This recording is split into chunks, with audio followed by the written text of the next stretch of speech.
Ассалаумағалейкум, құрметті халқым. Бүгін 2026 жылғы мамыр айының 29 жұлдызы. Мен сіздерге Жамбыл облысы Сарысу ауданының Қарашаңырағы сауда-кент ауылынан шығып отырмын. Мына метеостанцияда мен өзім қызмет етемін. Қазір 30 жылға жуық болып қалды. Енді сіздерге шығып отқаным осы 10 жылдай болды. Бұрын аудан әкімі бір ғасырда бір туатын азаматымыз осы Сарысу ауданының тумасы Қанатбек Қайшыбекұлы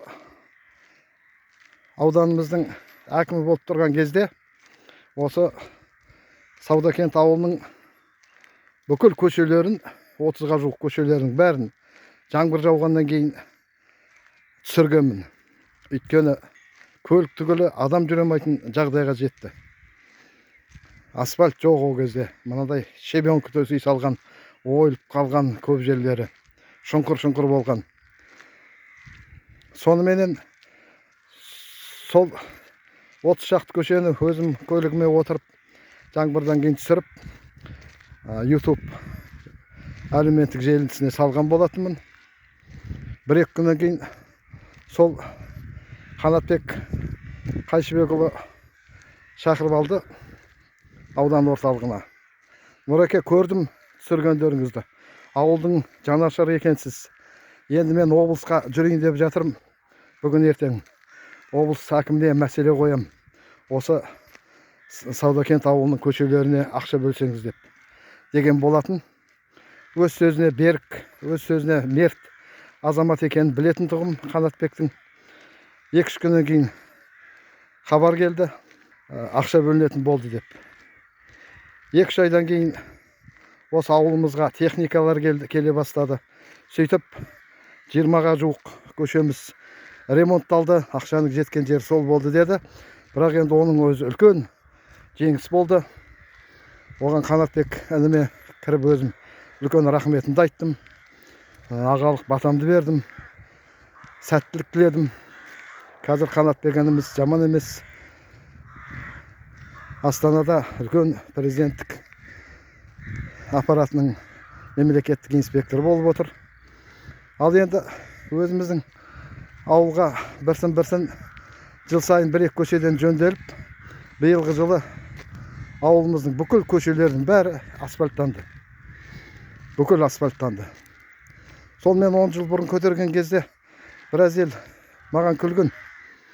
YouTube'қа не үшін салып отыр екен деген сияқты. Кім тыңдайды бұл Есмахановты деп. Жоқ, тыңдайтын азаматтар бар екен. Бүкіл сауда-кентіміздің көшелерін ремонттап берді. Асфальт төсеп берді. Ал енді сөйтіп жүріп, жылдар өтті. Менің ең соңғы биыл көшеміз, менің жүріп келе жатқан көшем қалып қалды. Асфальт төселмей. Өзім шырылдап бүкіл ауылға асфальт төсеттім. Ал енді өзімнің мекемем, 30 жылда істеген мекемемнің баратын жолы әлімге дейін мынандай жатыр. Жыл сайын айтам, сөйтіп шырылдап жүргенімде бір жомарт азамат, мықты кәсіпкер көріп, осы көшенің бойына 12 КАМАЗ өз есебінен гравий төгіп, погрузчикпен тегістеп берген. Міне сол әлі жатыр, міне бәленбай жыл болды. Міне, ал енді осы көше менің үйімнің көшесі емес. Мен туысқандарым тұратын көше емес. Мемлекеттік мекеме тұр, жаңа сіздерге көрсеттім. Неге осы ауыл әкімдері ақша жоқ деп айтады. Жоғарыға бөлмеді. Әлде мен ойланып отырмын. Менің қоғамдық жұмыстарымда белсенділігімді көре алмайтын биліктегілер әдейі ақша бөлмей отырған шығар. Отырсын Есмахановна тақырда деп. Солай болса, онда көрем. Уақыт көрсетер, уақыт емші дейді ғой.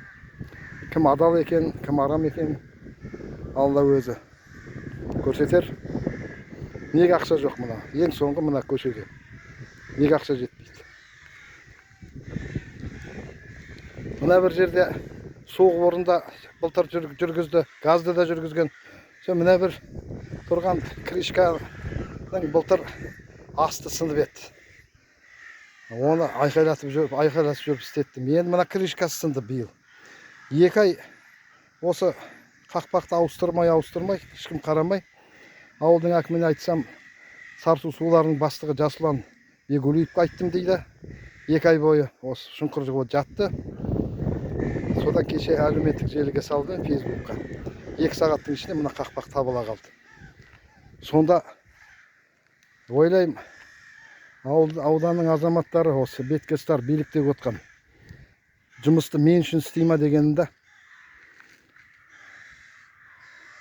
Неге қақпақ 2 айдан кейін ауыстырылады?